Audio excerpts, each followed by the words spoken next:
बहुत पुराने जमाने की बात है। एक राजा था। उसके महल में एक बहुत सुंदर बाग था। बाग में तरह तरह के फूलों के पौधे और अनेक प्रकार के मीठे फलों के पेड़ थे। लेकिन इस बाग में सबसे आश्चर्यजनक चीज थी, एक सेब का पेड़ था जिसमें सोने के सेब लगते थे। राजा ने इस पेड़ की देखभाल का खास इंतजाम कर रखा था। जब इसके फल पकते थे तो चौकीदार रात दिन पेड़ का पहरा दिया करते थे ताकि कोई सोने का सेब चुरा कर न ले जाए। लेकिन एक दिन की बात है कि बाग के माली ने जब सोने के सेबों को गिना तो उसमें से एक सेब गायब था। उसने दौड़कर राजा को खबर दी। राजा फौरन बाग में पहुंचा। उसे यह देखकर बड़ा आश्चर्य हुआ कि देखभाल का इतना पक्का इंतजाम होने पर भी एक सेब किसी ने चुरा लिया। उसने ऐलान किया कि कोई सोने के सेब को चुराने वाले चोर का पता देगा, उसे इनाम दिया जाएगा। सबसे बड़ी राजकुमार ने राजा से कहा कि रात में वह पहरा देगा और चोर को पकड़ने की कोशिश करेगा। राजा ने उसको इसकी इजाजत दे दी। बड़ा राजकुमार रात में पहरा देने लगा, लेकिन 2 घंटे बाद ही उसे नींद आ गई और वह सो गया। सुबह उठकर जब उसने सेबों को गिना तो वह देखकर चकित रह गया कि रात भर में एक और सेब गायब हो गया था। इसके बाद दूसरी रात को मंझले राजकुमार ने पहरा देने का काम संभाला। उसे भी नींद आ गई और तीसरा सेब चोरी हो गया। राजा बहुत चिंतित था। दरबारियों की भी समझ में नहीं आ रहा था कि क्या किया जाए। सब लोग उदास बैठे थे कि इतने में सबसे छोटा राजकुमार आया और उसने कहा कि आज की रात मैं पहरा दूंगा और चोर को पकड़ूंगा। राजा इस राजकुमार से खुश नहीं रहता था। वह उसे मूर्ख भी मानता था। उसने उसे डांटते हुए कहा, तुम क्या समझते हो, क्या तुम्हें इसमें सफलता मिलेगी? तुमसे बड़े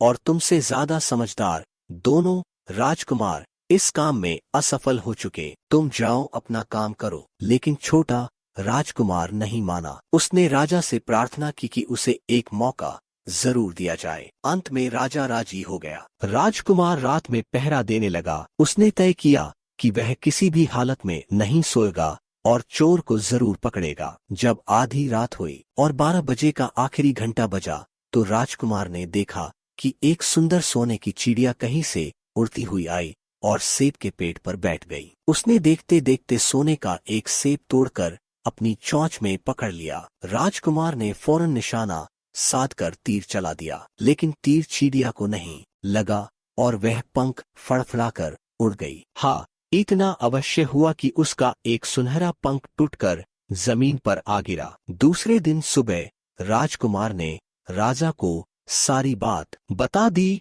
और वह सोने का पंख उनके सामने रख दिया। पंख इतना सुंदर और इतना कीमती था कि राजा उसे देखता ही रह गया। उसने कहा, अगर उस चिड़िया का एक पंख इतना सुंदर है तो वह पूरी चिड़िया कितनी सुंदर होगी। मैं चाहता हूँ कि उस चिड़िया को कोई पकड़ लाए। सबसे पहले बड़ा राजकुमार इस काम के लिए रवाना हुआ। चलते चलते वह एक जंगल में पहुंचा। वहां उसने एक लोमड़ी को एक पेड़ के नीचे आराम करते हुए देखा। राजकुमार ने मौका देखकर तीर अपने धनुष पर चढ़ा लिया। वह तीर छोड़ने ही जा रहा था कि लोमड़ी ने चिल्लाकर कहा, राजकुमार, मुझे मत मारो। मुझे पता है कि तुम सोने की चिड़िया की खोज में निकले हो। तुम मेरी राय मानो तो तुम्हारा काम जल्दी ही पूरा हो जाएगा। तुम इसी रास्ते से सीधे चले जाओ। शाम होने पर तुम एक गांव में पहुंचोगे। वहां तुम्हें आमने सामने 2 सराय मिलेंगी। एक सराय खूब सजी सजाई और सुंदर सी होगी, लेकिन तुम उसमें मत ठहरना। तुम उसके सामने वाली दूसरी सराय में ठहरना, जो बहुत मामूली और देखने में भी भद्दी सी होगी।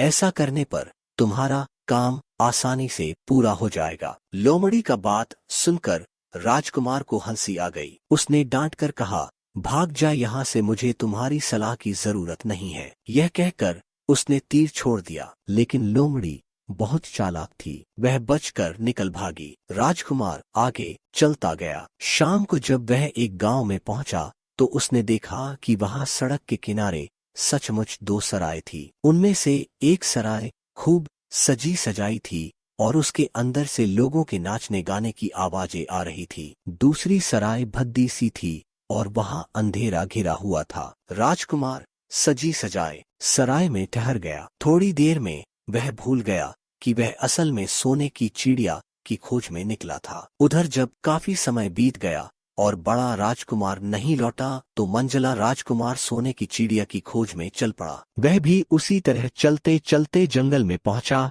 तो वहीं लोमड़ी उसे भी मिली। इस राजकुमार ने भी लोमड़ी की बात पर कोई ध्यान नहीं दिया। जब वह शाम को उस गांव में पहुंचा तो बड़े राजकुमार की तरह सजी सजाई सराय में ठहरा। वहां के नाच रंग में मस्त होकर वह भी अपना काम भूल गया, यहाँ तक कि उसे घर लौटने की भी सुध न रही। अंत में सबसे छोटे राजकुमार ने राजा से कहा कि मैं सोने की चिड़िया की खोज में जाऊंगा। राजा को विश्वास था कि जब उससे बड़े दोनों राजकुमार इस काम में सफल नहीं हुए तो इसे और भी सफलता नहीं मिलेगी। लेकिन उसके जीत करने पर राजा ने उसे इजाजत दे दी। छोटा राजकुमार तैयार होकर सोने की चिड़िया की खोज में निकला। जंगल में उसे भी लोमड़ी मिली। राजकुमार ने लोमड़ी की बात को ध्यान से सुना और लोमड़ी से कहा, ठीक है, तुम जैसे कह रही हो मैं वैसा ही करूंगा। अब तुम जाओ, मैं तुम्हें नहीं मारूंगा। इस पर लोमड़ी खुश होकर बोली, तुम सबसे अच्छे लड़के मालूम होते हो। तुमने मेरी बात का मजाक नहीं उड़ाया और मुझ पर तीर नहीं चलाया। मैं तुमसे खुश हूँ और तुम्हारी मदद करूंगी। आओ, तुम मेरी पूंछ पर बैठ जाओ, मैं तुम्हें उस सराय तक पहुंचा देती हूँ। देखते देखते लोमड़ी की पूंछ काफी बड़ी हो गई और राजकुमार उस पर बैठ गया। उसके बैठते ही लोमड़ी हवा में उड़ने लगी और थोड़ी ही देर में मैदानों और पहाड़ों को पार करके उसी गांव में जा पहुंची। राजकुमार ने उसकी सलाह को मानकर छोटी और पुरानी सराय में ही डेरा डाल दिया। वह दूसरी सजी सजाई सराय से दूर ही रहा। दूसरे दिन सुबह उठकर जब वह आगे बढ़ा तो कुछ दूर चलने पर उसे वह लोमड़ी फिर से रास्ते में मिल गई। लोमड़ी ने उससे कहा, अब मैं तुम्हें बताती हूँ कि आगे तुम्हें क्या करना चाहिए। तुम सीधे चलो। आगे चलने पर तुम्हें एक बहुत बड़ा किला मिलेगा जिस पर सिपाही लोग पहरा दे रहे होंगे। तुम सिपाहियों से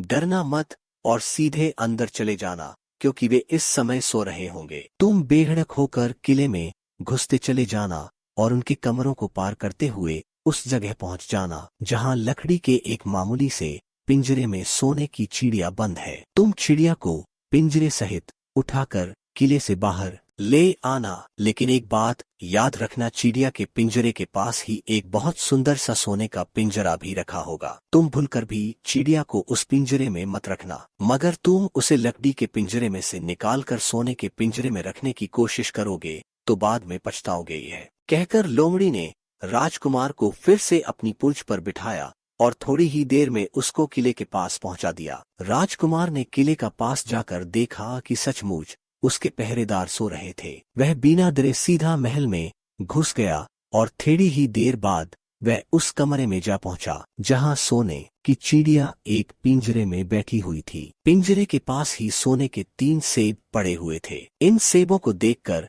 राजकुमार ने फौरन पहचान लिया कि ये सेब उसके पिता के बाग के ही थे। सोने की चिड़िया इतनी सुंदर थी कि राजकुमार उसको देखता ही रह गया। वह उसको उठाकर लाने ही वाला था कि उसकी नजर पास ही पड़े एक सुंदर से पिंजड़े पर पड़ी। वह पिंजड़ा बहुत सुंदर था और उसमें तरह तरह के कीमती पत्थर जड़े हुए थे। सोने की चिड़िया के लिए वही पिंजरा ठीक मालूम पड़ता था। राजकुमार लोमड़ी की बात को भूल गया और उसने सोने की चिड़िया को लकड़ी के पिंजरे से निकालकर सोने के पिंजरे में बंद कर दिया। लेकिन नए पिंजरे में आते ही चिड़िया ने खूब जोर जोर से शोर मचाना शुरू कर दिया। राजकुमार पिंजरे को उठाकर कमरे से बाहर भी नहीं निकल पाया था कि बहुत से सिपाही कमरे में घुस आए और उन्होंने राजकुमार को पकड़ लिया। अब राजकुमार को अपनी भूल का पता चला। उसे याद आया कि लोमड़ी ने उससे क्या कहा था, लेकिन अब क्या हो सकता था। सिपाही उसे खींचते हुए राजा के दरबार में ले गए। राजा के पूछने पर राजकुमार ने सारी बात के सुनाई। राजा बोला, तुम मेरे महल में चोरी करने के लिए घुसे थे, मैं तुमको माफ नहीं कर सकता। तुम्हें फांसी की सजा दी जाएगी, लेकिन मैं तुम्हें एक मौका देता हूँ। अगर तुम मेरे लिए सोने का घोड़ा ला दो तो मैं न सिर्फ तुम्हें छोड़ दूंगा बल्कि सोने की चिड़िया भी तुमको दे दूंगा। राजकुमार को अपनी जान बचाने के लिए राजा की शर्त माननी पड़ी। अब वह सोने के घोड़े की तलाश में निकला। किले के बाहर जाने पर उसने देखा कि लोमड़ी का उसका इंतजार कर रही है। उसने लोमड़ी को सारी बातें बताई। लोमड़ी ने निराश होते हुए कहा, मैं अब तुम्हारी कोई मदद नहीं करूंगी। तुमने मेरे कहने के अनुसार नहीं किया। मैंने जिस तरह से कहा था, अगर तुम उस तरह से काम करते तो इस मुसीबत में नहीं फंसते और सोने की चिड़िया तुम्हें मिल जाती। राजकुमार बोला, इस बार मुझे माफ कर दो, मुझसे गलती हो गई। मेरा काम तुम्हारी सहायता के बिना नहीं चलेगा। मुझे राजा ने सोने का घोड़ा लाने के लिए कहा, वरना वह मुझे फांसी पर चढ़ा देगा। लोमड़ी ने कहा, खैर मैं तुम्हें माफ करती हूँ। अब तुम ऐसा करो कि मेरी पूंछ पर बैठकर सीधे चले चलो। कुछ दूर जाने पर तुम्हें एक दूसरा किला मिलेगा। उसी किले की घुड़साल में तुम्हें सोने का घोड़ा बंधा हुआ मिलेगा। महल के नौकर चाकर सब सो रहे होंगे। तुम चुपचाप जाना और घोड़े को खोल लेना। लेकिन एक बात याद रखना, वहां घोड़े के पास ही घोड़े पर कसने के लिए 2 जिनें रखी होंगी। उसमें से एक तो पुरानी चमड़े की जिन होगी और दूसरी सोने की जिन होगी। तुम सोने की जिन को छूना भी मत और उस घोड़े पर पुरानी चमड़े की जिन को कसकर सवार हो जाना और उसे दौड़ते हुए किले से बाहर चले आना। राजकुमार ने वादा किया कि वह ठीक ठीक वैसा ही करेगा। लोमड़ी ने उसको अपनी पूंछ पर बैठाया और कुछ ही देर में वह उसे ले किले के पास जा पहुंची। किले के पास पहुंचते ही लोमड़ी ने उसे नीचे उतारा और फिर वहां से चली गई। राजकुमार सीधा फाटक से किले में घुस गया। अंदर जाकर उसने देखा कि वहां के सभी नौकर चाकर सोए हुए थे। थोड़ी ही देर में वह किले की घुड़साल में जा पहुंचा। वहां एक बहुत सुंदर सुनहरा घोड़ा बंधा हुआ था। राजकुमार ने पास जाकर देखा कि वह घोड़ा सचमुच सोने का था। ऐसा सुंदर घोड़ा उसने सपने में भी नहीं देखा था। उसने आगे बढ़कर घोड़े को खोल लिया। जब वह बाहर निकलने लगा तो उसकी नजर एक कोने में पड़ी हुई सोने की जिन पर गई। यह जिन बहुत सुंदर थी और इसमें हीरे मोती जड़े हुए थे। उसके पास ही एक फटी पुरानी चमड़े की जीन पड़ी हुई थी। इतने सुंदर घोड़े पर पुराने चमड़े की जिन कसना राजकुमार को अच्छा नहीं लगा। उसने सोने की जिन उठा ली और घोड़े पर कसना शुरू किया। इतने में घोड़ा जोर से हिनहिना उठा। किले के नौकर चाकर जाग गए। थोड़ी ही देर में राजकुमार पकड़ लिया गया। राजकुमार को सिपाहियों ने हाथ बांधकर अपने राजा के सामने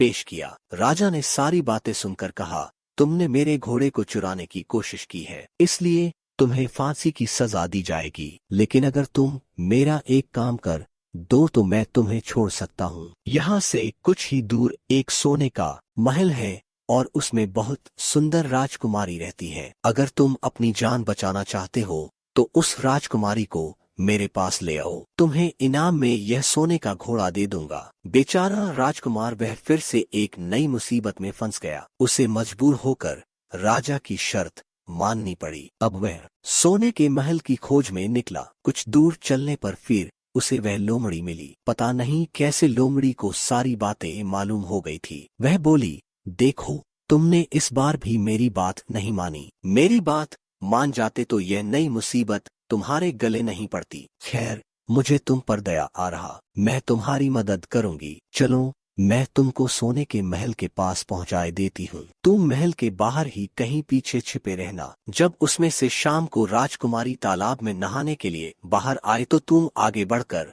उसका हाथ पकड़ लेना। जैसे ही तुम उसको छूओगे राजकुमारी तुम्हारे साथ आने के लिए राजी हो जाएगी। लेकिन एक बात याद रखना, तुम उसको वहां से अपने साथ ले आना। उसे वापस महल में मत जाने देना। वह तुमसे कहेगी कि मैं अभी अपने माता पिता से मिलकर आती हूँ, लेकिन तुम उसकी बातों में मत आना, वरना फिर मुसीबत में फंस जाओगे।